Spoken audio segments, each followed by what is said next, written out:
Bonjour à tous, je suis ravie d'être là avec vous pour parler de Disney. Et juste avant de commencer, je vais juste me présenter pour ceux qui ne me connaissent pas. Donc, je suis journaliste depuis une quinzaine d'années dans le milieu geek. J'ai commencé par des recettes de cuisine geek il y a 15 ans. Depuis, j'ai écrit du scénario, j'ai chroniqué du jeu, du livre, du cinéma. Je travaille pour le magazine Casus Belli, qui est spécialisé en jeux de rôle, et je suis une des rédactrices en chef du site Sci-Fi Universe, qui est un gros site de médias de l'imaginaire, autant cinéma que littérature, jeux vidéo, jeux de plateau, etc. Super, il y a des gens qui arrivent. Installez-vous. Je vais essayer de suivre le chat pendant la conférence. Par contre, je répondrai peut-être plus facilement aux questions après. Donc, n'hésitez pas à garder vos questions pour la fin ou à donner votre avis aussi, parce que moi, je vais parler de Disney dans les années 90 par rapport aussi à mon vécu. Moi, j'étais enfant et ado dans les années 90. Vous étiez peut-être pas nés, certains d'entre vous, d'autres étaient peut-être déjà adultes, donc on n'a pas forcément eu le même ressenti par rapport aux œuvres proposées. Et c'est ce qui me paraît intéressant aussi en fin de conférence pour échanger sur ce que vous avez vécu. Donc Disney, le renouveau des années 90, quand la firme aux grandes oreilles prend un virage audacieux. C'est parti.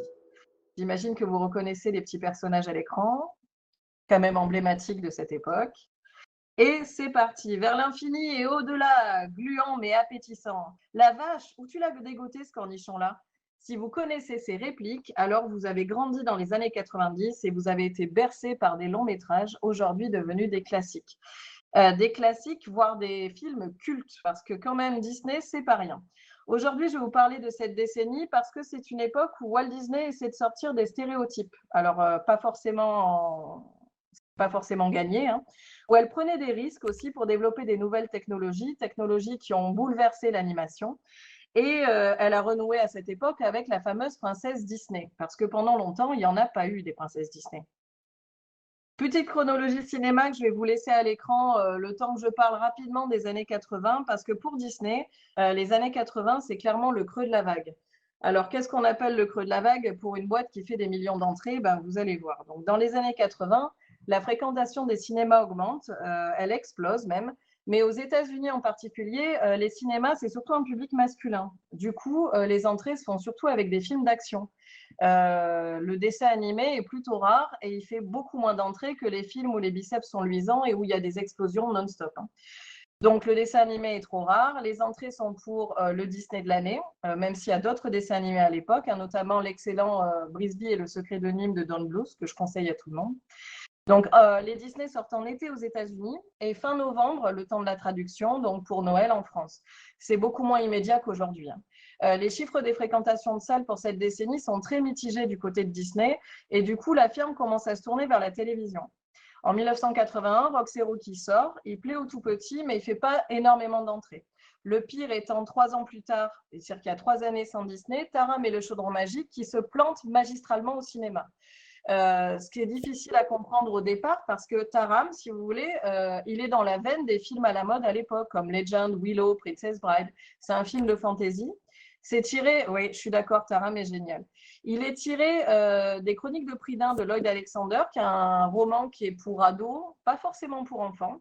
Il est très sombre et peut-être qu'il lui manque la petite étincelle pour être parmi les classiques Disney. À l'époque, il est battu par le film des Bisounours au box-office. C'est un peu la honte, quoi. Mais bon. La situation est meilleure, mais pas transcendante pour les suivants. Basile, détective privé en 86, marche, mais sans plus. Pourtant, il est inspiré de Sherlock Holmes, entre autres, qui est quand même un personnage adoré par tout le monde. Et Oliver et compagnie en 88, même chose, tiré d'Oliver Twist, donc de Dickens. Ça marche pas tant que ça. Pourtant, Oliver est un petit chaton mignon. Il n'y avait pas de raison au départ.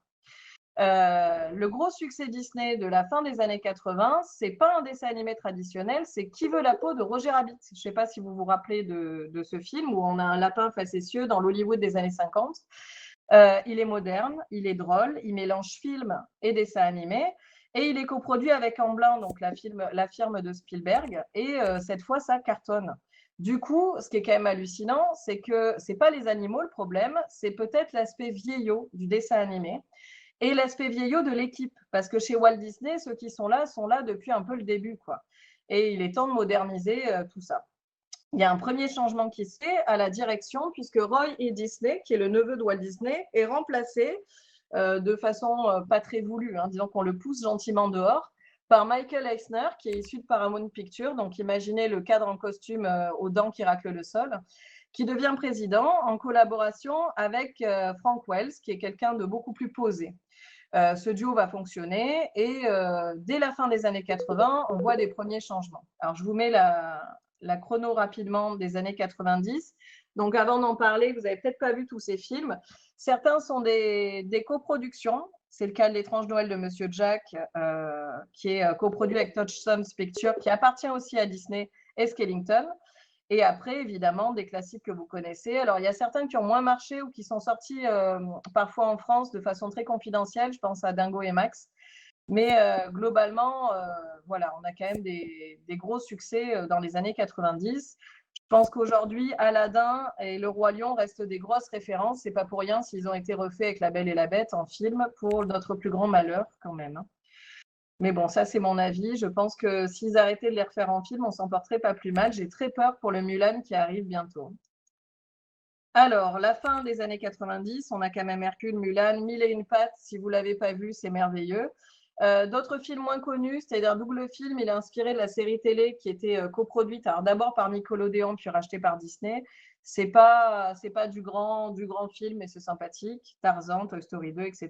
Oui, on arrive dans la phase où on fait des suites, hein. C'est tellement fun de raconter toujours la même histoire. Et donc voilà, les illustrations pour ceux qui ne connaissaient pas, donc on a Rox et Rookie ici, donc Rox c'est le renard, Rookie c'est le chien, c'est mignon mais adorable, mais je pense que passé 6 ans ça marche plus vraiment. Basile détective privé, donc notre fameuse souris détective qui ressemble à Sherlock Holmes. Oliver et compagnie, Oliver c'est le chaton, c'est sympa comme tout, mais pareil, c'est très enfantin, voilà. Et Taram et le chaudron magique, où là par contre, on a l'histoire d'un jeune garçon, mais qui est plutôt sombre, et peut-être que ça n'a pas trouvé son public à l'époque. Oui, ça faisait peur, je suis d'accord, Taram et le chaudron magique. Et donc, on va commencer par le premier changement des années 90, c'est le retour des princesses. Ben oui, parce que en fait, quand on sort La Petite Sirène fin 89, ça fait 30 ans qu'il n'y a pas eu de princesse Disney. 30 ans, depuis 1959 et La Belle au bois dormant. Alors, je sais que pour beaucoup d'entre vous, on a l'impression que Disney, c'est que des princesses, mais c'est quand même énorme, 30 années sans princesse. Puis, à l'époque, Star Wars n'ayant pas encore été racheté par Disney, Princesse Leia n'est pas une princesse Disney, je ne la compte donc pas encore dans les princesses des années 90. On commence évidemment avec Ariel, puisque ça sort fin 89, donc plutôt 90 pour nous, hein. Et c'est un choc, puisque pour ce film, on embauche 550 artistes pour dessiner, sachant que le film précédent, le long métrage précédent, c'était 150. Donc on passe de 150 artistes à 550, ça veut dire qu'il y a quand même une ambition, hein, de relever le niveau de Disney, quoi. Personnes qui vont dessiner à la main ce dessin animé, hein, je rappelle quand même, parce que pour tous ceux ici qui font du graphisme, c'est un boulot de dingue. Donc si Blanche-Neige, Cendrillon et Aurore ont marqué leur temps, elles étaient des jeunes filles timides, passives, en attente d'un sauveur, enfin de la princesse Disney comme on l'imagine, quoi. Évidemment, cette formule est éculée et Disney décide de conter les aventures d'une princesse un peu plus active et qui fait des choix. Alors, attention, Ariel, c'est tout de même l'archétype de la princesse. Déjà, son père, c'est le roi, hein, le roi Triton. Le roi Triton, version un peu à l'ancienne, hein, c'est-à-dire qu'il a contraint dans son royaume, hein. On est en patriarcat, quand même, il ne faut pas déconner. Elle est belle, elle a de grands yeux de biche, une grande chevelure rousse. Et au début, elle ne rêve pas spécialement de l'amour. Je ne sais pas si vous vous rappelez la chanson Partir là-bas, mais au départ, elle veut juste se barrer, ce que j'en comprends, et partir à la découverte du monde, des connaissances, tout ça. Évidemment, elle va braver de multiples dangers pour aller observer la surface. Et quand elle va voir le charmant prince Eric, là, du coup, elle a un autre motif pour aller à la surface.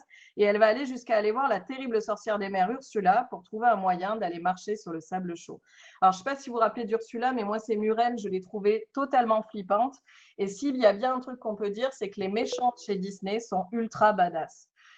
Dommage que pour les princesses, ils aient mis un peu plus de temps à faire des nanas badass. Mais bon. Du coup, on est face au prince Disney et pour la première fois, la princesse interagit avec le prince.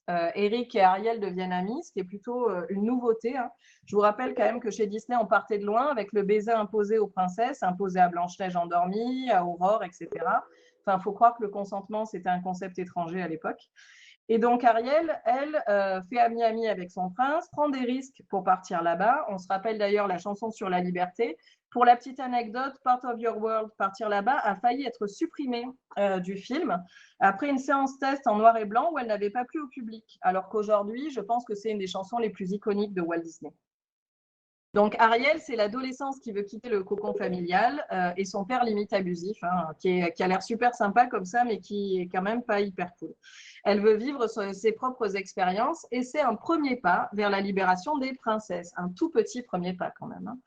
On quitte le fond des mers pour évidemment une princesse belle, mais pas que. Alors vous admirez là le torse velu de Gaston, on va en parler. Hein. Donc en 91, Disney ressort une princesse. Avec le succès de La Petite Sirène, ils auraient tort de se priver. Cette fois, elle n'est pas la fille d'un roi, elle n'est pas riche et elle reste très, très belle. Oui, parce que ça, c'est compliqué. Hein, des princesses pas belles, on n'a pas encore. Belle est relativement indépendante, elle est intelligente et elle refuse, comment ose-t-elle, les avances du plus beau parti local, Gaston, le sexe symbole du coin. Oui, on est dans la campagne du XVIIIe siècle, donc quand tu es un bourrin chasseur, tu es le sexe symbole du coin. Alors, c'est évidemment l'adaptation de La Belle et la Bête dont je parle, le conte de Jeanne-Marie, le prince de Beaumont, qui est un conte assez particulier et que Disney a rendu presque moins malsain. Alors, c'est un super dessin animé. Hein. Là, je critique certains dessins animés Disney, mais sachez que je les aime profondément. C'est juste que je pense qu'il est intéressant aujourd'hui d'avoir du recul par rapport à ces productions. Donc jusque-là, c'est cool. Belle, elle est intelligente, elle est plutôt moderne, elle ne tombe pas dans les bras du premier pecno qui passe. Ça part un peu en vrille parce qu'elle développe quand même un syndrome de Stockholm pour son ravisseur. Hein. Pour rappel, le père de la jeune femme est kidnappé par une bête effrayante qui vit dans un château au fin fond d'une forêt remplie de ronces. N'écoutant que son courage, Belle part à la recherche de son père. Et quand elle le retrouve, elle arrive à négocier, à s'opposer à la bête, intellectuellement bien sûr, hein, pour prendre la place du vieil homme. En même temps, mettez-vous à la place de la bête, entre la jolie jeune fille et le vieux crouton, bon, il n'allait pas refuser de garder en otage la nénette. Quoi. Donc, elle est quand même assez courageuse, elle affronte verbalement la bête, elle fait ses choix, elle ne se laisse pas faire, et au final, elle va finalement dompter la bête, hein, qui s'avérera évidemment être un pauvre prince maudit. En plus, il aime les livres, et bien sûr, la culture et l'intelligence chez l'homme, c'est hyper sexy. Bilan, Belle dépasse le statut de jeune fille en détresse. D'ailleurs, quand Gaston arrive au château de la bête, c'est trop tard en fait. Belle, elle s'est déjà accoquinée avec la bête et tout va bien.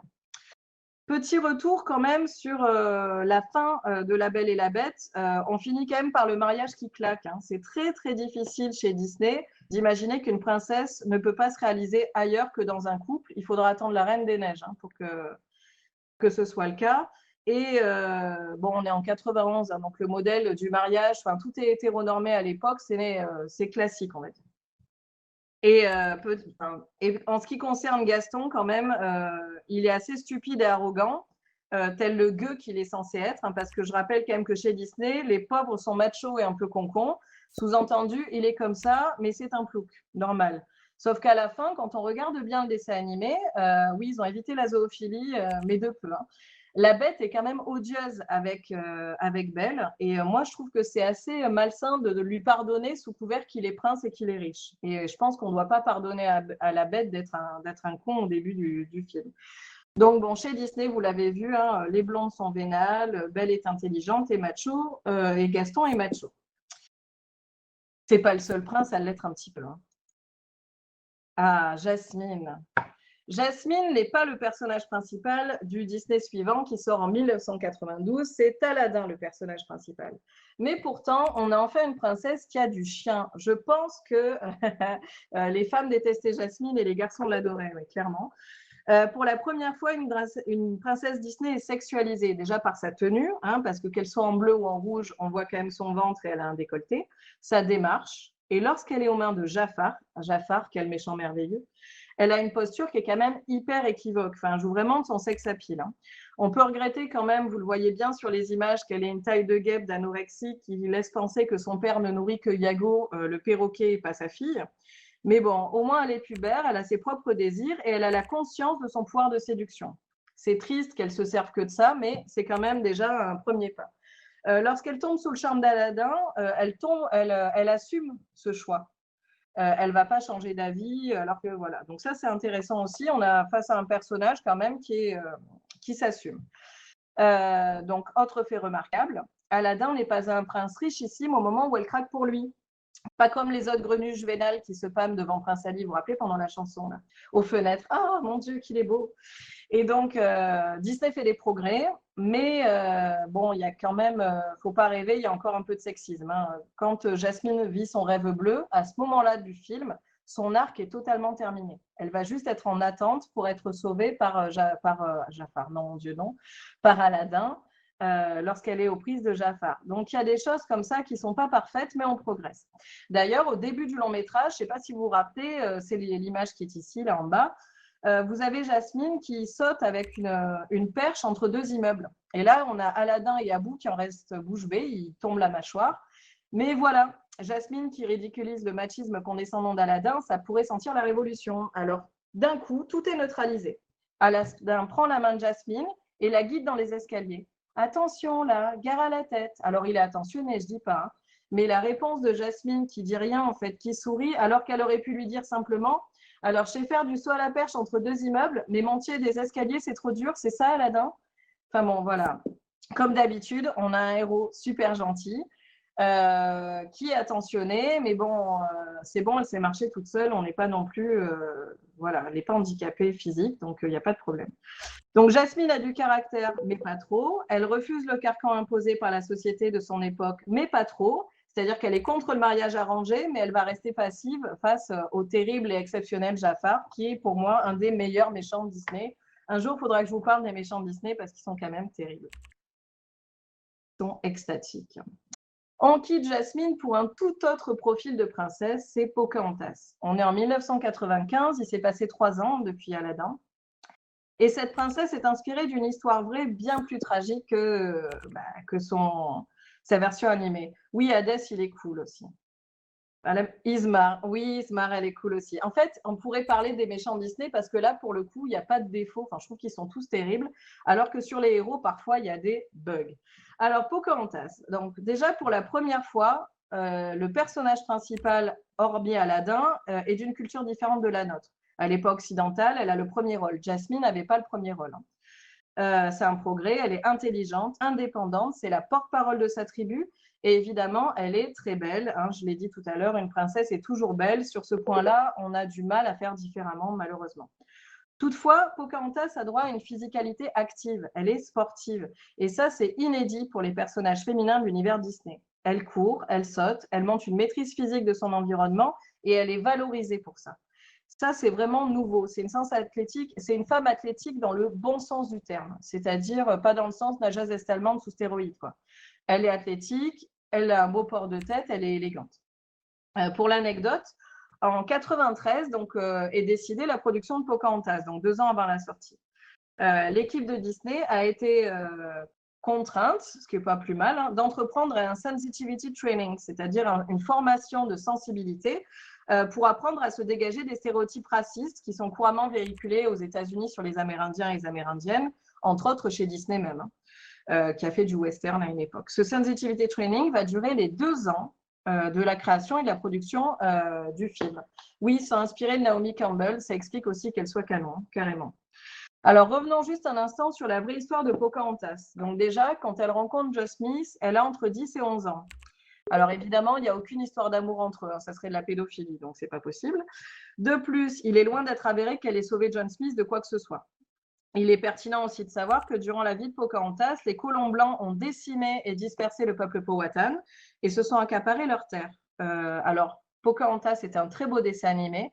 Il y a un super message écolo, mais le génocide est totalement gommé pour laisser place à cette histoire d'amour éphémère entre deux beaux gosses qui se rencontrent. D'ailleurs, Pocahontas ne finit pas avec John Smith, ce qui est assez surprenant. C'est une fin douce amère. C'est la première fois que la compagnie fait ça. Et c'est plutôt pas mal, même si une suite viendra changer ça et où elle trouvera un autre John pour se marier. Il ne faudrait pas non plus que la princesse reste célibataire. Oui, le film de Terrence Malick est un peu plus proche de la réalité et est très beau esthétiquement d'ailleurs, même s'il est un peu long. Du coup, Pocahontas, elle est cool et moi, je me rappelle ado, c'est quand même des modèles dans le sens où elle avait le droit d'ouvrir sa bouche et de prendre des décisions, ça faisait du bien. Quoi. Esmeralda. Alors, j'ai pas parlé longtemps d'Esmeralda, déjà parce que c'est pas mon dessin animé préféré, le Bossu de Notre-Dame. Il sort en 96, il est très bien, hein, mais je sais pas, j'avais tellement aimé le roman, je pense qu'en tant que Français, c'était difficile de se projeter sur ce dessin animé. Et pourtant, c'est un personnage intéressant, alors pas pour sa libération, mais parce qu'elle est l'objet de désir du film, en fait. On est quand même dans un dessin animé, et le principal du film, c'est une femme qui est objet de désir de 3 hommes. Donc Quasimodo d'un côté, Phébus, le beau gosse, et l'abominable Frollo, l'archidiacre, à ne pas confondre avec Frodo, qui est beaucoup plus petit et beaucoup plus sympa. Et donc voilà, elle est courageuse, elle est gentille, elle est très cool, mais elle reste un objet de désir pendant tout le film. D'ailleurs, ses postures sont quand même assez équivoques et plutôt sexy. Le dessin est très très beau. On change radicalement d'ambiance en 98 avec Mulan, qui ressort au cinéma sans Mouchou, sans le prince, enfin sans le capitaine et sans le méchant. J'ai très peur. Donc on s'inspire de nouveau d'un personnage historique légendaire, du folklore chinois bien évidemment, et donc la véritable Mulan. Alors attention, hein, c'est une légende. Ça reste un personnage qui aurait vécu au 5e siècle, une époque qui est très peu documentée d'un point de vue historique. Dans la légende, on dit que la vraie Mulan aurait combattu pendant 12 ans, aurait évidemment sauvé la Chine et serait devenue générale. Après les combats, elle se retire de l'armée et elle se voit contrainte de se suicider car sinon elle aurait été forcée d'être concubine de l'empereur. Donc imaginez la nana badass, hein, elle préfère refuser l'empereur et se tuer. Ça a dû faire mauvaise presse à l'empereur, tout ça. Dans la version américaine, elle reste une guerrière indomptable, mais bon, Mulan fait quand même plus appel à son intelligence qu'à sa force physique. Ce qui est logique, hein, puisque ça, c'est lié à des considérations physiques, ça reste une femme. Et en Asie, elle est l'incarnation du girl power, c'est-à-dire que c'est vraiment un modèle. C'est un modèle parce qu'elle sauve tous les hommes de Chine, c'est pas rien. Elle prend la place de son père au combat. Elle conteste les décisions masculines, mais jamais pour se mettre en avant, juste pour les défendre d'eux-mêmes, quoi. Elle sauve aussi 2 fois son capitaine. Oh là là, qu'est-ce qu'il était canon, le capitaine de Mulan. Quelle idée de ne pas le remettre dans le film, mais bon. Elle est indépendante d'esprit, elle dit ce qu'elle pense. Et avant tout cela, c'est aussi une nana malheureuse. Parce que rappelez-vous, l'image où on voit son père qui lui met une fleur est assez caractéristique. Elle ne correspond pas à l'image de la femme parfaite selon les codes sociaux de son époque. Et on n'est pas femme, on le devient. Et c'est difficile dans une époque où le seul rôle qu'on lui laissait, c'était celui d'être épouse et mère. Mais bon, d'un autre côté, la masculinité, ça s'apprend aussi, hein. Quand elle imite les soldats, au début, elle est ridicule. Et elle doit trouver sa façon de faire en tant que femme pour accomplir les mêmes choses que les soldats hommes. Et quand elle désobéit aux injonctions sociales, elle découvre finalement sa façon à elle d'être une femme quand même. Et du coup, c'était une princesse atypique, même si elle épouse quand même le capitaine à la fin. Je pense que c'est un modèle plus dynamique et bien plus progressif chez Disney à l'époque. Du coup, les années 90 marquent le retour de la princesse Disney. On n'est pas encore à Rebelle ou à Elsa. Li Chang, oui, je pense que beaucoup aiment beaucoup Li Chang. Et si les méchantes ont toujours été badass, comme je vous le disais, on a enfin des jeunes femmes qui s'affirment un peu plus, qui sont plus actives et qui sont un modèle un peu plus cool pour les filles. Car si on se replace dans la tête ou dans le cœur des enfants de cette époque-là, c'est pas si évident de projeter dans les princesses comme Blanche-Neige ou Aurore qui font pas grand-chose à part le ménage, quoi. Faudra attendre la Reine des Neiges quand même, hein, pour qu'une princesse ait une existence autonome, qu'elle soit pas juste un simple satellite des hommes. Et le progrès est lent, mais au moins Disney l'amorce dans les années 90 et ça marche puisque Disney redevient le roi des blockbusters. Les chiffres d'entrée des films à princesses de cette époque-là sont juste phénoménaux. On quitte les princesses toutefois pour parler effets spéciaux, innovation technologique et évolution surtout de la ligne de Walt Disney. Donc évidemment, vous le savez tous, les années 90 marquent le passage à l'utilisation de l'informatique, à l'animation 3D, et ça va changer radicalement le visage des dessins animés. Les 2 premiers longs métrages à utiliser l'informatique sont Bernard et Bianca au pays des kangourous en 1990, qui n'est pas un chef-d'œuvre, mais qui est sympathique, et La Belle et la Bête l'année suivante. Ils utilisent le système CAPS, Computer Animation Production System, qui permet d'ancrer et de peindre des séquences d'animation numérisées par caméra numérique. En gros, ça permet de faire les feignasses. Oui, j'ai pas trop parlé de Megara, effectivement. Alors, c'est parce que pour moi, elle rejoint le profil de Jasmine. plus indépendante, mais quand même extrêmement sexy et sexualisée. Donc voilà, après, elle est cool. Et heureusement qu'elle est là parce que c'est clairement le cerveau quand on voit l'intellect d'Hercule. Donc le système CAPS, le principe, c'est de remplacer le procédé coûteux de transfert des dessins d'animation sur cellulo à l'encre de Chine. On faisait aussi la xérographie, c'est-à-dire qu'on peignait le verso des cellulos aussi avec de la gouache, par un système informatique. Donc avec CAPS, on définit des zones et des lignes qu'on peut coloriser dans un environnement numérique avec du coup une palette de couleurs illimitée. C'est plus facile, plus rapide, ça permet des techniques de transparence, d'ombrage et de mélange qui sont hyper sophistiquées. On recompose ensuite les cellulos numériques avec des décors scannés en fait, et on peut utiliser des mouvements de caméra beaucoup plus denses. C'est-à-dire qu'avant, on filmait par rapport à l'œuvre d'art de départ. Si elle est petite, on ne peut pas filmer de très loin. Là, avec le numérique, on a des angles d'attaque et des plans cinématographiques qui sont beaucoup plus profonds et beaucoup plus complexes. Donc, c'est carrément cool. Et donc, CAPS permet des mouvements de caméra élargis qu'on n'avait jamais vus dans les films d'animation. Une fois qu'on a la version finale de la séquence, on la compose et on l'enregistre directement sur film. Comment dire, c'est juste magique. Enfin, pour les animateurs, c'est la révolution. J'ai mis une image de La Belle et la Bête parce que je pense que c'est le plus représentatif, cette scène de l'utilisation de CAPS. Mais juste avant, je voulais vous parler d'une anecdote. Est-ce que vous connaissez, vous pouvez me répondre sur le chat, le point commun entre La Belle au bois dormant et La Belle et la Bête? S'il y en a qui connaissent, vous pouvez dire. Ah, j'ai John qui tape. Pas du tout. Bah mince alors. Eh bien, le point commun, c'est que chez Disney, on est un peu des feignasses. Et au final, si vous regardez, oui, c'est ça, la scène de danse, très bien. La fin du film, lorsque Belle danse avec le prince redevenu humain ou lorsqu'Aurore danse avec son prince, la scène est identique en termes de chorégraphie, de rythme et de mouvement. Ces deux vols sphériques sont totalement les mêmes. C'est ce qu'on appelle la rotoscopie. En 91, Trousdale et Wise, qui sont les concepteurs de la scène finale, qui est juste après, donc la bête ait retrouvé son apparence humaine, calquent ce modèle sur un film sorti 32 ans plus tôt, à la fois en hommage et parce qu'il faut savoir que le budget de La Belle et la Bête était beaucoup moins important que celui de La Petite Sirène.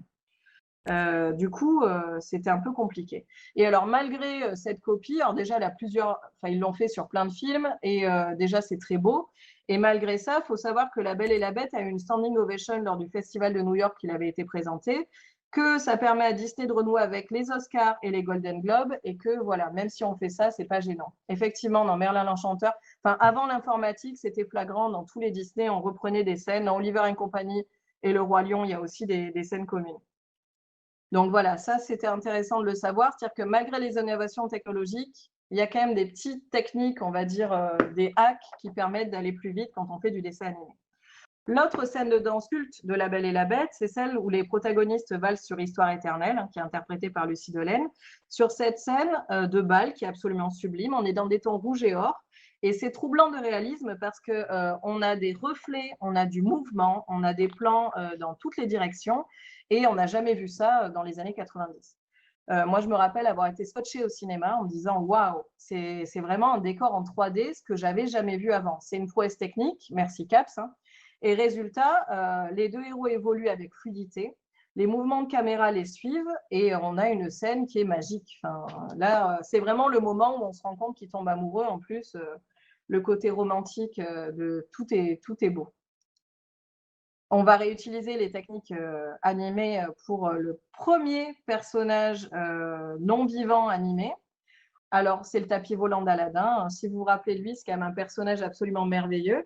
C'est un personnage secondaire, mais pourtant, il est là pour exprimer des émotions à chaque événement important. Et c'est la première représentation d'un objet vivant animé par ordinateur.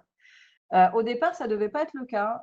Ils ne comptaient pas du tout se servir de CAPS pour le tapis, mais ils voulaient refaire les motifs d'un tapis persan. Et là, ils étaient très embêtés parce que si vous voulez respecter l'image d'un tapis persan qui a des dessins complexes en 2D, ça allait prendre 3 ans, clairement. Donc, il fallait d'abord concevoir l'animation en 2D à la main, décalquer sur ordinateur et y rajouter ensuite les motifs exacts de façon numérique.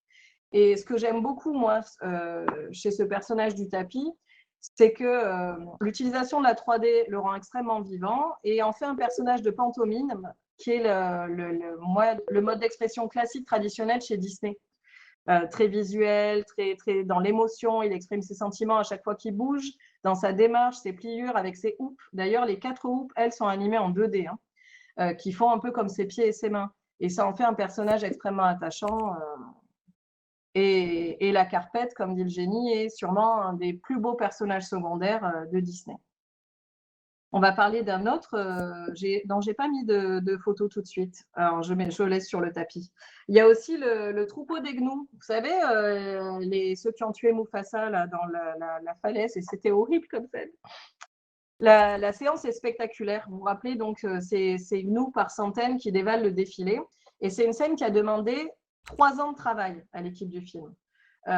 Ils ont élaboré un tout nouveau programme informatique à l'époque qui permettait à des centaines de personnages de ne pas rentrer en collision entre eux trop tôt. Je sais que c'est difficile. Cette scène, elle n'aurait pas été crédible si les gnous se traversaient les uns les autres comme nous, on se traverse là dans le BGF virtuel en rigolant, quoi. Donc, ça dure 6 minutes. C'est une scène techniquement irréprochable et ça marque vraiment l'arrivée des CGI dans l'animation traditionnelle, quoi. Il y a avant le Roi Lion, après le Roi Lion. Après le Roi Lion, plus personne ne reviendra au classique. Tout le monde va utiliser ces personnages-là, quoi. Enfin, ces techniques-là. Oui, je ne vais pas reparler trop de cette scène. Elle est perturbante. J'en parlerai plus tard quand on parlera du Roi Lion en détail. Et donc, ce n'est pas anodin si au moment où une équipe de Pixar travaille sur les CGI du Roi Lion, elle commence à travailler aussi sur Toy Story, qui sortira 1 an après le Roi Lion. Mais on reparlera de Pixar tout à l'heure. C'est vraiment le moment où la technique va changer l'animation. Ils n'auraient pas pu trouver Mufasa. Non, mais il fallait tuer Mufasa, même si c'était atroce, mais il fallait, quoi. Alors, Disney à la conquête du monde. Avec le choix de Mulan, du Roi Lion qui se passe en Afrique, ou d'Aladin, Disney affirme conter des histoires mondiales et universelles qui nous parlent à tous. De même, quand ils font cette espèce de double ton, de double lecture, d'humour qui parle à la fois aux enfants parce qu'il est très visuel et aux parents parce qu'il est très référencé, je pense à Aladdin, Hercule ou Toy Story, ils vont fidéliser un public d'adultes et ça va être beaucoup moins dur de dire à ses parents « amène-moi voir un Disney ». Par rapport aux années 80. Du coup, le premier à avoir un ton qui soit vraiment à double lecture, c'est Aladdin, évidemment, et le Roi Lion. Alors, Aladdin en premier. Je suis allée trop vite ou pas? Je vais revenir sur ma belle image. Non, oui, je vais revenir sur mon image. Donc, Aladdin, c'est hyper irrévérencieux pour l'époque, avec le Tupperware de la mer morte, en effet. Et pas que irrévérencieux. Alors, soyons clairs, Aladdin est un petit chef-d'œuvre. Par contre, il va falloir replacer quelques éléments. Dès le départ, la représentation des peuples arabes est très caricaturale. Le marchand arnaqueur en intro ou le faciès de Jafar et des gardes par rapport au héros beau gosse, bon, ça, c'était un peu limite. Mais Aladdin a des personnages secondaires excellents. Évidemment, le génie reste un personnage merveilleux avec des dialogues qui m'ont beaucoup fait rire alors que j'étais ado, mais qui ont fait rire mes parents et qui ont fait rire mon petit frère qui était encore un enfant. Et ça, je pense que c'est vraiment le point fort de ce dessin animé. Revenons sur la genèse du film. Tout commence en 1988, ouais, super longtemps avant le film. Un tandem de compositeurs, Alan Menken et Howard Ashman, qui sont vraiment, voilà, je les adule, ils ont fait tout le travail de musique sur La Petite Sirène, qui va d'ailleurs marquer à l'époque, ont écrit un script d'une 50aine de pages et composé 6 chansons arabisantes. Chez Disney, l'accueil est plus que réservé. Les musiciens sont invités gentiment à changer de fusil d'épaule et à se consacrer tout entier à La Belle et la Bête. D'autres artistes vont s'atteler à l'écriture du projet Aladdin et on oublie ces chansons pour le moment. Les réalisateurs Ron Clements et John Musker, qui avaient fait Basil détective privé et qui travaillaient aussi sur La Petite Sirène, sont appelés à la rescousse. Leur contribution résulte d'un choix personnel. À l'époque, ils sont en train de travailler sur un petit film avec un lion, roi de la savane. L'ambition artistique est très limitée, ils ne savent pas trop. Ils hésitent aussi avec le lac des cygnes et le fameux Aladdin. Ils vont lâcher l'histoire du lion à une autre équipe, qui va en faire le Roi Lion, bien sûr. Le lac des cygnes est abandonné. Il y aura un long métrage Barbie sur ce sujet, aucun rapport avec Disney. Et ils se concentrent à Aladdin. Alors, en fait, ils venaient de bosser sur La Petite Sirène, donc ils en avaient ras-le-bol des fonds marins. Je pense que le côté désertique des Mille et une nuits leur a plu. Mais ils piétinent sur l'histoire. Il n'y a pas d'idée, les réunions de travail ne fonctionnent pas. Il y a eu des dizaines et des dizaines d'adaptations d'Aladin. ils n'arrivent pas à sortir de l'histoire d'origine. Du coup, ils font appel à un autre animateur qui arrive d'Angleterre, qui s'appelle Eric Goldberg, et qui, en fait, va leur dire pourquoi on ne ferait pas un truc débridé un peu délirant. Et ça marche. Aucun souci d'hyper-réalisme, un graphisme très caricatural, c'est moderne, c'est un clin d'œil à Tex Avery et ça fonctionne. Ils mettent en avant d'ailleurs un style de Courban-esque qui est à l'image d'un caricaturiste américain, Al Hirschfeld, qui est très admiré par l'équipe. Du coup, ils ont le ton du film. Maintenant, il faut un scénario. Et là, ça a mis beaucoup de temps à être arrêté. La gestation est longue et un vendredi noir du printemps 91, Aladdin risque l'annulation. La présentation à Jeffrey Katzenberg se déroule très mal. Il trouve ça, excusez-moi le mot, chiant, ennuyeux, trop long et dénué de consistance. Il dit à l'équipe, vous avez une semaine pour revoir votre copie parce qu'il faut que le long métrage sorte à Noël 92. Sinon, on abandonne le projet.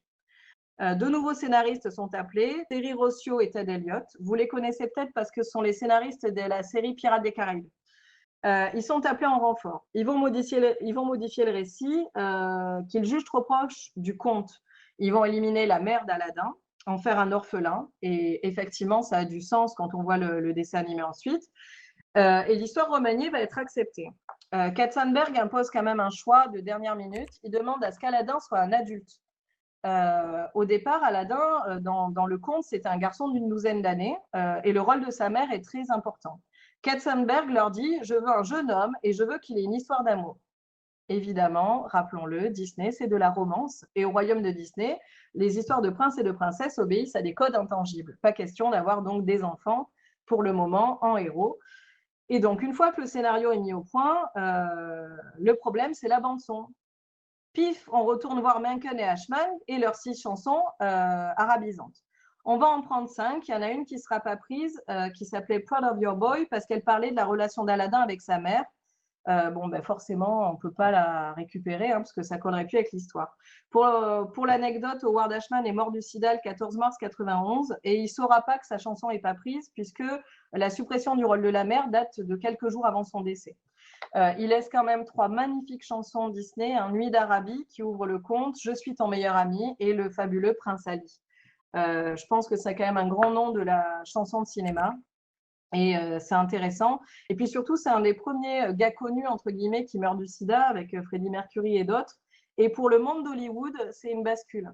Alan Menken, qui bossait avec Howard Ashman, tombe en dépression. Il n'arrive plus à bosser et Disney a l'écro parce qu'il faut que le film sorte et il n'y a pas toutes les musiques encore. Ils vont chercher un parolier anglais qui s'appelle Tim Rice, ils le présentent à Alan Menken et heureusement, l'alchimie fonctionne, ils deviennent potes et ils vont écrire 2 chansons, Je vole et Ce rêve bleu qui est un grand classique. J'en connais même qui ont emballé sur cette chanson. Au-delà de la qualité intrinsèque des 2 titres, l'unité avec le reste des chansons fonctionne, c'est-à-dire qu'on a un mélange de jazz et de sons arabisants. Et honnêtement, la musique d'Aladin est un des plus gros points forts du film. Je défie quiconque de regarder Aladin sans fredonner les chansons. Je pense que c'est impossible. C'est vraiment terrible. La collaboration va permettre à Menken de surpasser son chagrin et de continuer avec Disney, puisqu'il écrira les chansons de Pocahontas, du Bossu de Notre-Dame et d'Hercule. Ouf, ça aurait été dommage quand même que ce monsieur reste déprimé. Bon, Aladdin, c'est pas qu'une BO, c'est des personnages, c'est une super animation. Et Aladdin reste un des très bons héros masculins de la galaxie Disney. Parce que chez Disney, ils ont eu du mal avec les mecs. Entre les princes amorphes, comme celui de Blanche-Neige, ou sans charisme. Et souvent, ils se sont cassés les dents sur les mâles, en fait. Alors qu'ils sont très bons pour faire des garçons. Moustique de Merlin l'Enchanteur ou Mowgli du Livre de la Jungle sont super, quoi. Il n'y a rien à redire. Et le prince de Blanche-Neige, qui était très fade, a créé une espèce de modèle du prince naze. Donc, c'est quand même cool qu'on ait enfin un perso masculin badass. Déjà, pour les jeunes garçons qui regardaient le film. Et ensuite, parce que, là, il était quand même au centre de l'histoire. Si on avait foiré Aladdin, le film n'était pas bon. C'est Glenn Keane, l'animateur, qui va devoir vieillir à marche forcée Aladdin, parce que je vous rappelle donc que les premiers dessins sont faits avec un Aladdin garçon. Et l'animateur va se surpasser. Il va réussir à restituer un visage qui représente un peu les qualités du héros Disney. Vous savez, il est beau, il est brave, il est rusé. Et il lui offre quand même une profondeur et une sensibilité avec un petit peu de fragilité qui le rend extrêmement attachant. Je pense qu'on aime tous Aladdin, quoi. Alors, pour le faire, il s'est inspiré de 3 personnes réelles. Le visage de Tom Cruise, et les corps de Michael J. Fox, Retour vers le futur, pour ceux qui voient, et MC Hammer. Alors, j'ai pas de photo de MC Hammer, mais je sais pas si vous vous rappelez la chanson You Can Touch This, où il avait ces espèces de pantalons baggy ignobles. Bon, ben, le pantalon d'Aladin, c'est MC Hammer. Voilà, vous le verrez plus de la même façon maintenant. Là. Oui, Glen Keane est un génie, je suis tout à fait d'accord. On passe maintenant au plus gros succès Disney de tous les temps, Hors la Reine des Neiges, je crois qu'il a battu. C'est un long métrage qui a rapporté 3/4 de milliard de dollars. En cumulé depuis, on a atteint le milliard, hein, ne serait-ce que par les produits dérivés, les DVD à multiples et le film, évidemment, qui est sorti. C'est l'un des 2 seuls classiques Disney dans lequel il n'est fait aucune référence aux humains. L'autre, c'est Dinosaure, qui est sympa comme tout aussi. Les animaux ne mentionnent pas les humains et il n'y a aucun élément qui laisse entrevoir une présence humaine. C'est aussi, c'est là où vous allez être triste, le premier classique dans lequel on voit directement mourir un des gentils. Dans Bambi, en 1942, par exemple, la mort de la mère de Bambi est suggérée par un coup de feu, puis confirmée par le cerf, là, le grand prince de la forêt, mais le spectateur ne la voit pas. Dans Le Roi Lion, le cadavre de Mufasa est visible pendant plus d'1 minute, dont la moitié en gros plan. C'est atroce. J'ai revu Le Roi Lion la semaine dernière. Je me suis rendu compte à quel point c'était traumatisant, quoi. Alors, le côté morbide de la scène est très atténué par l'aspect endormi de Mufasa. Simba tente d'ailleurs de réveiller son père, vous savez, avec son museau, là, et puis à un moment, il se résigne et il se blottit contre lui comme si son père dormait. Comme si c'était un cauchemar. C'est d'une émotion énorme et l'intervention de Scar à elle-même est terrible parce qu'à un moment, il s'approche de Simba et lui dit « Mais le roi est mort et sans toi, il serait encore en vie. » C'est atroce. C'est atroce. Et bon, Scar est un méchant très très bon, donc je ne dirai rien. D'ailleurs, pour ceux qui ont vu le film, vous avez vu qu'on a supprimé les passages de Scar et de Seyenne où ils agissaient en Asie. Hein. Fallait pas... Dommage parce que ça a planté le personnage quand même, hein, de dictateur. Alors, il y a une multitude de controverses chez Disney. Alors, il y a un S dans mon diaporama, je vois qu'il est caché par Scar. Décidément, Scar ne fait que des bêtises. Je vais commencer par la controverse sur les origines du film. Alors, plusieurs médias à l'époque ont relaté les nombreuses similitudes entre le film de Disney et l'œuvre intitulée Le Roi Léo d'Osamu Tezuka. Les fans de manga doivent connaître. Si vous comparez les scènes clés des 2 œuvres, ça confirme clairement le plagiat.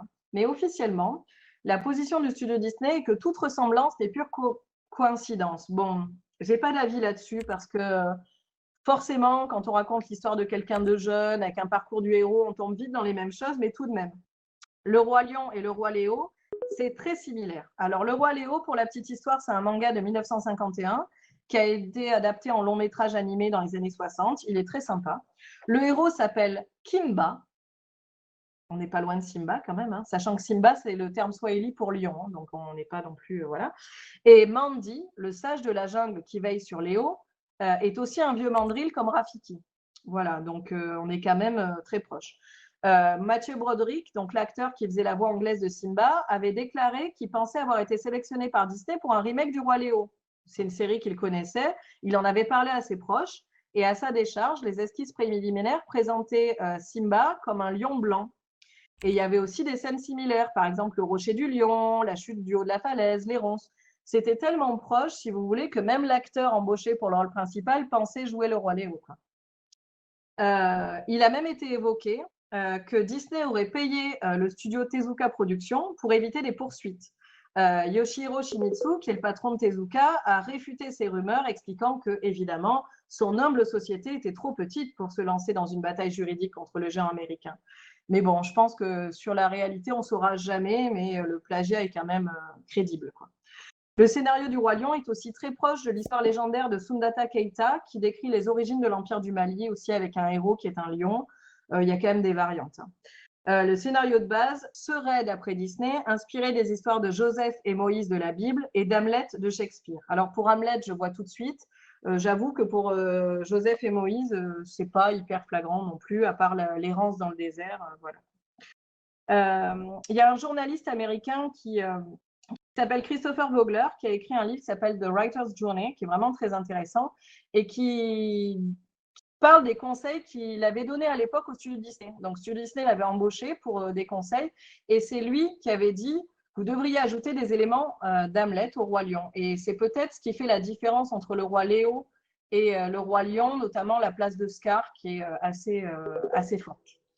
Alors, autre controverse, évidemment, le contenu idéologique du film. Alors là, je vais parler de l'analyse de spécialistes du cinéma. Ce n'est pas forcément toujours mon point de vue. Ça va peut-être vous surprendre et ça n'enlève rien au fait que Le Roi Lion est un chef-d'œuvre. Donc, plusieurs analystes ont cru déceler dans Le Roi Lion un fond idéologique. On est quand même dans un film qui met en scène un pays riche, dirigé par une caste dominante, les lions, dont la légitimité en tant que monarque de droit divin n'est jamais questionnée et fondée principalement sur la loi du plus fort. Aux frontières de ce royaume, les hyènes, elles sont géniales, sont exilées dans une région inhospitalière, le cimetière des éléphants. Le but du gouvernement est clairement indiqué par Mufasa à son héritier, ne pas laisser pénétrer les hyènes sur le territoire.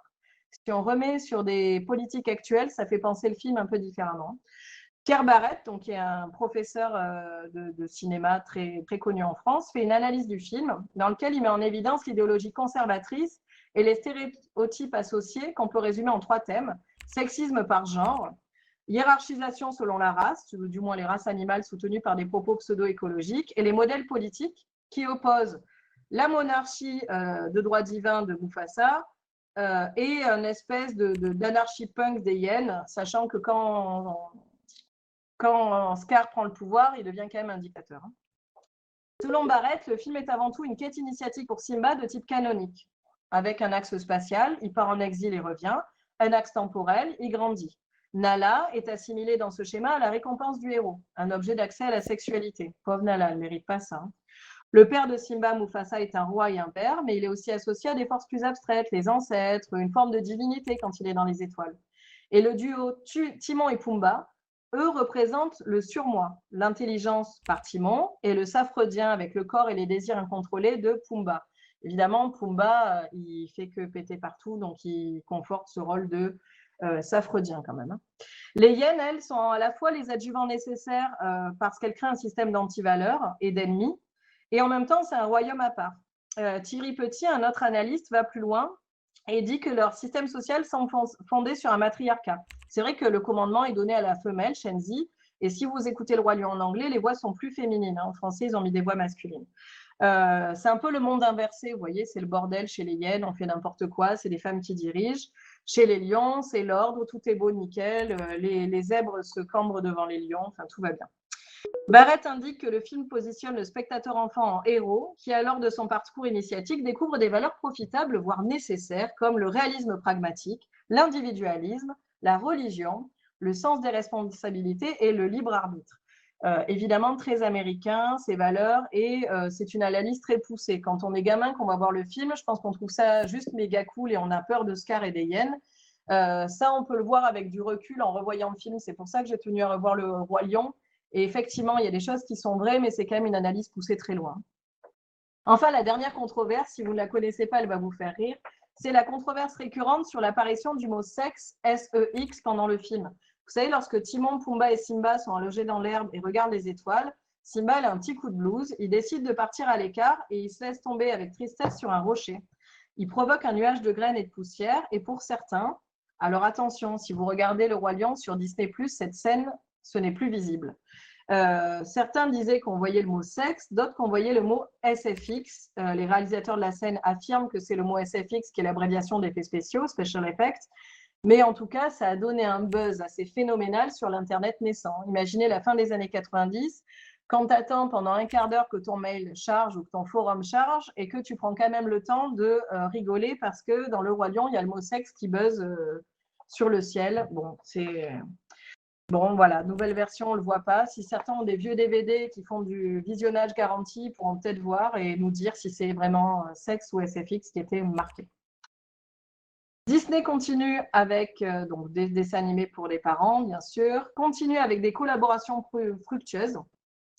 Mais avant ça, juste je voulais dire, Disney, c'est aussi la télévision. Alors, je n'ai pas le temps de parler de toutes les séries Disney de l'époque, mais les années 90, c'est les Goonies, les Gargoyles, la bande à Picsou, Mister Max, Tic et Tac Ranger du Risque, Baloo, etc. Des séries dont certaines sont vraiment très, très chouettes. Et c'est aussi la création de parcs partout dans le monde. Euro Disney, devenu Disneyland Paris en 1992, par exemple. Et c'est pas pour rien. Dans les années 90, en fait, il y a des comptes rendus d'actionnariat Disney qui sont disponibles en ligne. Vous voyez que 20% des revenus Disney proviennent de l'international. Or, les Américains ne sont que 5% du public Disney.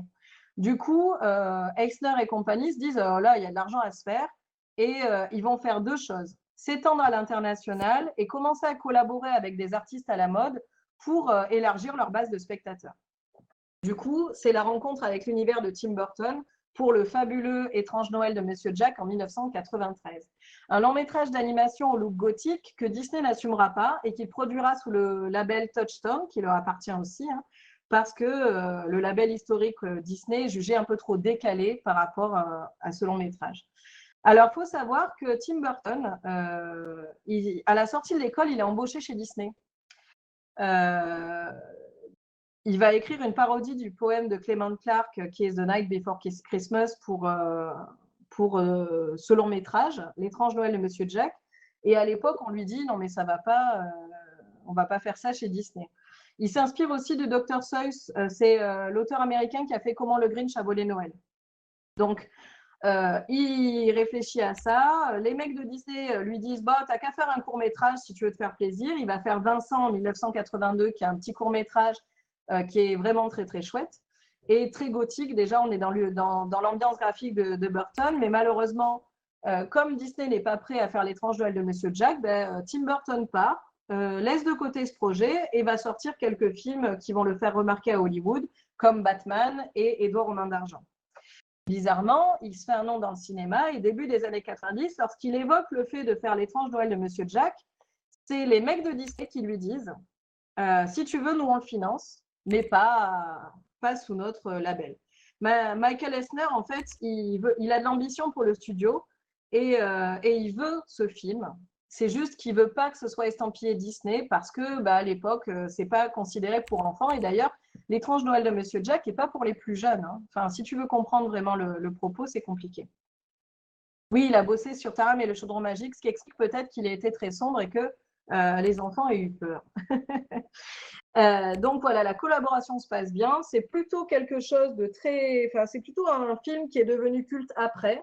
C'est-à-dire que même s'il marche au cinéma, je pense que c'est la génération suivante qui va adhérer vraiment à l'étrange Noël de Monsieur Jack. Donc ça a marché avec Tim Burton et sa boîte qui s'associe à Touchstone. Ça va marcher aussi évidemment avec Pixar. Mais avec Pixar, le mariage est un peu plus mouvementé quand même. Donc CAPS, c'est le début de la collaboration Pixar-Disney. C'est-à-dire qu'il faut remonter au tout début des années 90, quand on commence à utiliser l'ordinateur. C'est Pixar, qui est un petit studio d'informaticiens qui bosse chez Disney. Donc c'est bien avant Toy Story, la collaboration. Mais c'est à partir de Toy Story qu'on entend parler de Pixar, parce qu'eux ont une plus grande place dans la production, vu que l'informatique a pris plus de place. Et surtout, en 1995, une semaine après la sortie américaine de Toy Story, Pixar entre en bourse. L'action grimpe de 22 à 50 $ en moins d'une journée, effet de Steve Jobs, parce que Steve Jobs, c'est pas que Apple, un homme excessivement riche. En 1997, un accord de coproduction entre Pixar et Disney porte sur 5 longs métrages. Les deux sociétés se partagent égalitairement les frais de production et les profits, Disney s'octroyant également un pourcentage des recettes comme distributeur, tout en conservant les droits sur les films et personnages Pixar et leur potentielle suite. Donc c'est un accord qui est quand même plutôt pas mal, parce que d'habitude Disney ils prennent 90%, donc Pixar s'en tire pas trop mal, mais vous allez voir que ça va pas hyper bien se passer.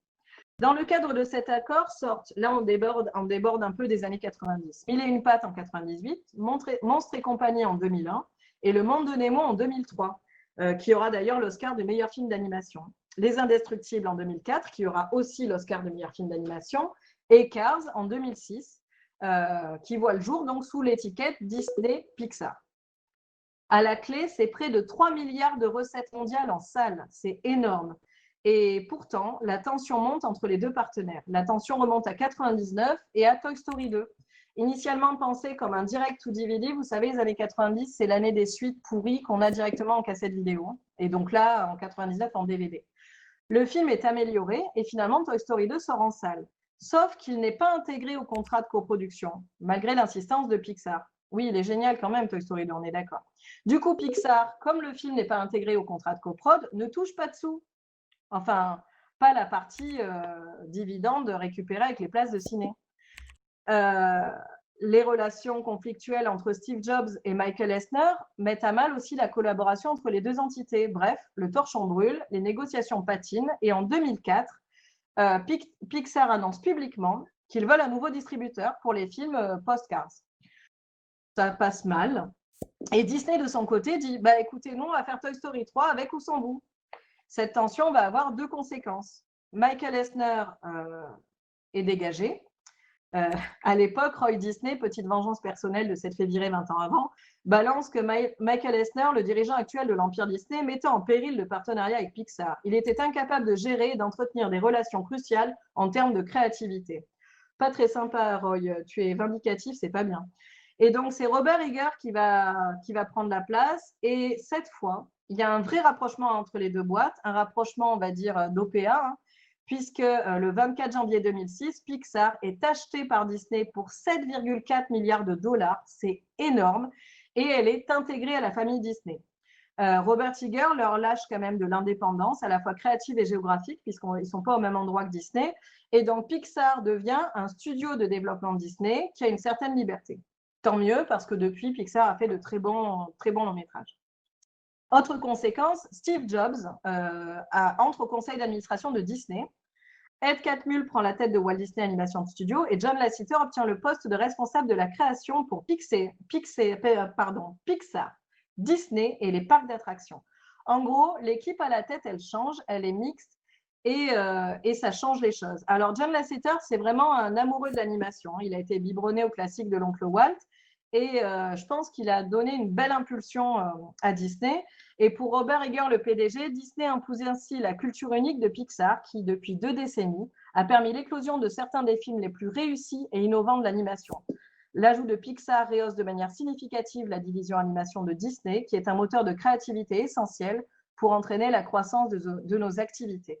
Je pense qu'il n'avait pas tort en disant ça, hein, même s'il fallait faire bien. Je pense clairement que Toy Story est un des projets les plus aboutis en double lecture, c'est-à-dire que les enfants l'adorent et les parents, s'il y a des parents dans la salle, s'y retrouvent. Je pense que c'est vraiment une très très belle série sur 4 films. Du coup, les années 90 sont terminées, une nouvelle ère Disney commence, qui aboutira, comme vous le savez, à la méga corporation tentaculaire qui règne aujourd'hui sur les blockbusters, puisqu'elle possède également Marvel et Star Wars. Un peu difficile de parler cinéma sans parler de Disney si on devait faire la même chose en 2020. Alors, je vous remercie de m'avoir écouté. Je vais mettre la webcam parce que ce sera quand même plus convivial. Et vous pouvez évidemment me poser toutes sortes de questions. Merci. Donc, n'hésitez pas à me poser des questions. Est-ce que ça marche la webcam déjà? Oui, vous voyez ma tête chez moi. Je vous conseille cet ouvrage d'ailleurs au passage. Voilà, Les Méchants de Disney, qui est vraiment sympa. Et je vous montre au passage avec des illustrations plutôt cool hein, et plein d'infos. Voilà, donc c'est cool. Alors, est-ce que vous avez des questions? Est-ce que vous voulez aussi parler de votre ressenti? Vous pouvez mettre vos micros, ça ne me gêne pas du tout. Si vous avez, vous, votre ressenti par rapport à cette décennie ou s'il y a des choses avec lesquelles vous n'êtes pas d'accord, n'hésitez pas. Hein. Sinon, je laisserai la place parce que je crois que la suivante est dans pas longtemps. Oui, effectivement, mais tu as facilement 15 minutes. Ah bon, bah allez-y, lâchez-vous. Mettez vos micros si vous voulez parler, donnez votre avis. Ah, il y a Morgane et son ciné. Vas-y, on t'écoute. Oui, alors bonjour tout le monde. En fait, c'était juste pour conseiller parce que tu parlais de Pixar à un moment et Steve Jobs, conseiller le documentaire Pixar Story, même s'il est un peu orienté Disney, hein, Bien sûr. mais au moins il est intéressant justement pour comprendre un peu les relations entre Disney et Pixar. Voilà.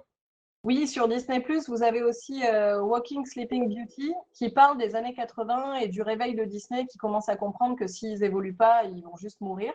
Et on parle justement de la collaboration sur Aladdin, sur Le Roi Lion. Enfin, c'est vraiment chouette. Est-ce qu'il y a d'autres questions? Vous avez le petit truc Raise Your Hand si vous voulez vous manifester ou le chat si vous voulez pas parler en public.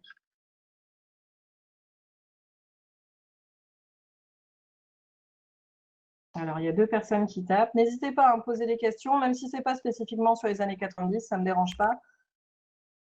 Est-ce qu'un jour tu penses qu'ils feront une princesse moche? Alors, je pense qu'ils ont tenté un truc avec Rebelle en la faisant, alors elle est chouette, hein, mais un peu moins, on va dire, dans les canons Disney.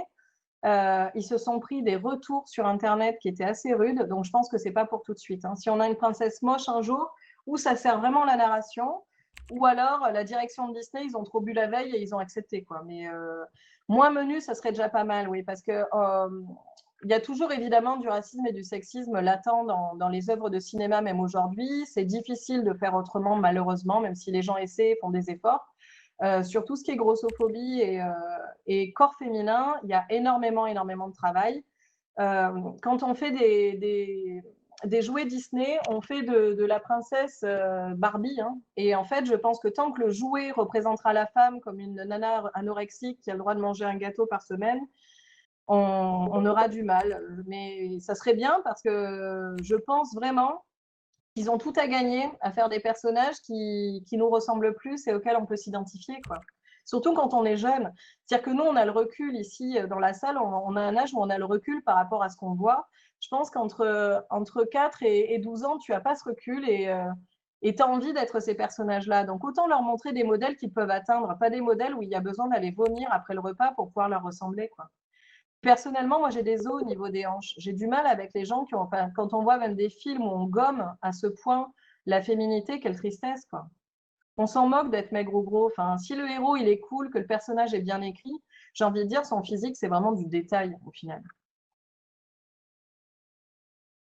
Alors, on a Timothy. Est-ce que tu as un Disney préféré? Alors, ça dépend les décennies. C'est-à-dire que petite, j'aimais beaucoup Rox et Rookie parce que c'est le premier film que j'ai vu au cinéma. Donc, ça m'a beaucoup marqué. J'aimais beaucoup Basile, détective privé, parce que je suis hyper fan de Sherlock Holmes. C'est parce que j'avais gagné toute seule, alors que je n'étais pas bien vieille, hein, des places de cinéma à la radio. J'avais répondu à une question et j'avais gagné des places. Et j'étais genre hyper fière d'avoir gagné des places pour Basile, détective privé. Mais clairement, pour moi, c'est Mulan mon préféré. Et d'où ma peur pour le film, parce que Mulan, je l'ai vu, j'étais ado. Et pour la première fois, j'ai vu un film où je me suis identifiée à l'héroïne, ce qui était assez rare. Surtout que moi, j'ai grandi dans les années 80 avec des films avec des mecs badass. Moi, je m'identifiais à Indiana Jones quand j'étais gamine, ou à Han Solo, quoi. Donc, je pense que Mulan m'a vraiment marqué, quoi. Pensez-vous que c'est important de sexualiser les personnages Disney pour éduquer les enfants? Alors, je pense que c'est surtout le fait de marquer que c'est une femme adulte et pas une enfant si on lui donne un rôle d'adulte. Si on implique une relation amoureuse à un mariage, il me paraît normal que le personnage il soit formé, il soit pubère. Maintenant, il n'y a pas besoin qu'il y ait de sexe dans Disney, on est d'accord, hein. Clairement, on n'en a pas besoin. Après, soyons clairs, quand tu mets des héros de 16, 18, 20 ans, le sexe est quand même une préoccupation très importante de cette tranche d'âge, voire de toutes les tranches d'âge, passé un certain âge. Donc, c'est compliqué. Et le dessin des femmes passe souvent par la courbe, vous savez, le 90, 60, 90. Donc, ça aussi, c'est difficile. Ou alors, il faut mettre des animaux. Dans Le Roi Lion, quand le Roi Lion il a la joue, un adulte peut penser à des jeux sexuels, pas un enfant, quoi.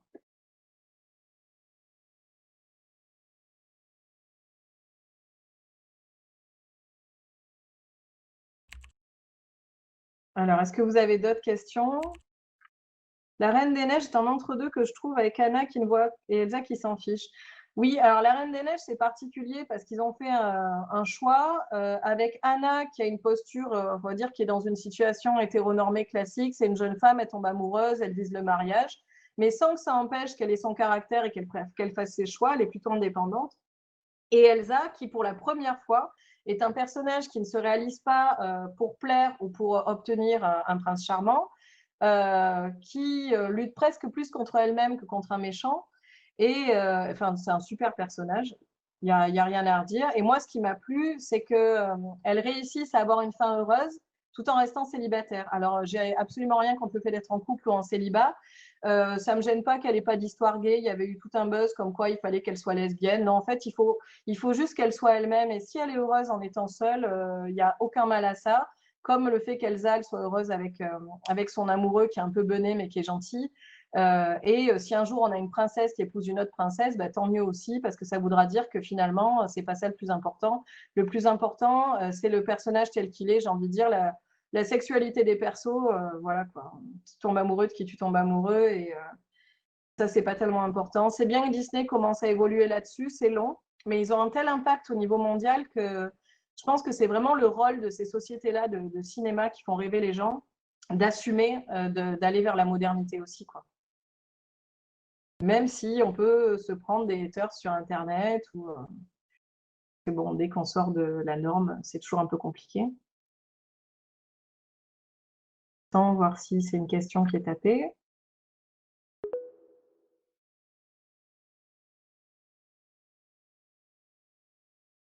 Oui, non, pas. Alors, au passage, pour les Bordelais du coin ou ceux qui bougent les week-ends, l'année prochaine, en septembre 2021, je fais partie de l'organisation d'un festival centré sur la science-fiction et la science, où on mélangera des écrivains, des auteurs donc, et des scientifiques. Ça sera au mois de septembre 2021 à Mérignac, ce sera entièrement gratuit. On est partenaire évidemment avec le BGF. Et bon, voilà, pour ceux qui ça peut intéresser, ce sera moins pop culture, on va dire plus comment on aborde aujourd'hui l'intelligence artificielle, la robotique, la conquête de l'espace par des scientifiques et comment est-ce qu'on l'aborde en science-fiction aujourd'hui, sachant que par exemple, hier j'ai parlé de SF dans les années 90, on a passé l'époque des robots tueurs et on s'est rendu compte aussi que la conquête de l'espace allait être beaucoup plus compliquée que prévu. De même, on est passé par une époque cyberpunk et de réseau avec les débuts d'Internet. Aujourd'hui, on est vraiment dedans. La preuve avec l'événement d'aujourd'hui, je vous parle de Disney, on est en virtuel, on est tous dans nos salons, sur nos canapés. Je soupçonne même certains d'être dans leurs toilettes.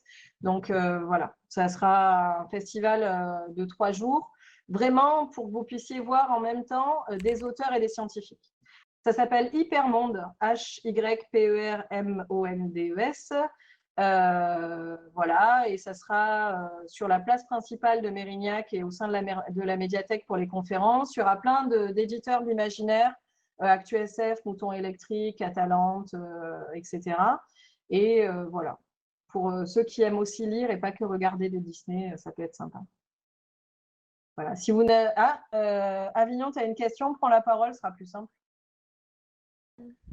Alors, donc, tu as parlé des princesses et des héros. Est-ce que la prochaine fois, tu parleras des méchants? Et bien justement, tu vois, ça m'a tellement plu de refaire des recherches sur Disney que je pense que l'an prochain, je parlerai des méchants Disney. Si ça va avec la team du BGF, je pense que je me ferai plaisir.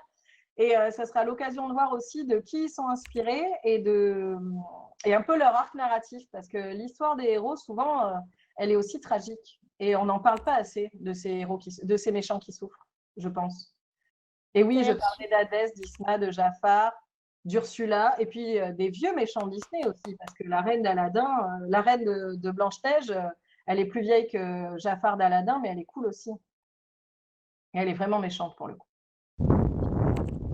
Elle me faisait flipper, gamine. Ben, merci beaucoup à tout le monde. Bonne fin de BGF. Si vous voulez me parler, je vais me mettre devant la salle, il n'y a aucun souci. Et puis comme ça, on laisse la place pour les suivants. Voilà, merci à tous. Bonne journée, au revoir. Bonne journée.